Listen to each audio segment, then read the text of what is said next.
ముఖ్యంగా మహిళలకు సంబంధించి అదే అడగాలనుకున్నాం. ఈరోజు మేము ముగ్గురం అనుకున్నది అదే. అయిపోయింది. నిన్న మనను అవమానించారు కదా, వాళ్ళ సంస్కారానికే వదిలేద్దాం, వాళ్ళ విఘ్నతకే వదిలేద్దాం. వాళ్ళు తప్పైందని ఫీల్ అవుతారా, లేకపోతే మేము చేసింది కరెక్టే అంటారా, అది ఆ ముఖ్యమంత్రి గారికి ఉప ముఖ్యమంత్రి గారి మీదనే వదిలేద్దాం. కానీ ఈరోజు మన మహిళల పట్ల జరుగుతున్నాయి ఒకసారి అడుగుదామంటే మైక్ ఇవ్వడానికి కూడా భయపడిపోయారు. మైక్ ఇవ్వడానికి కూడా భయపడిపోయారు. ఇది రాష్ట్రంలో ఉన్న ప్రజలందరూ కూడా గమనించున్నారు. రేపైనా కనీసం మాకు మాట్లాడే అవకాశం ఇవ్వండి. ఎందుకంటే బిక్కు బిక్కు మన బ్రతుకు బయటకు వస్తున్నారు ఆడబిడ్డలు. వాళ్ళకు ఒక భరోసా కల్పించాల్సిన అవసరం ఉంది. వాళ్ళకి ఈరోజు అసెంబ్లీ నడుస్తుందంటే డెఫినెట్గా ఇటు పక్క తిరిగి చూస్తారు.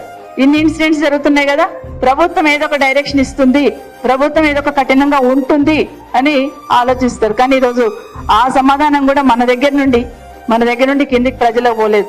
మేము అడిగితే మీరు చెప్తే ఇద్దరం కలిసి వాళ్ళకి భరోసా కల్పించాల్సిన బాధ్యత.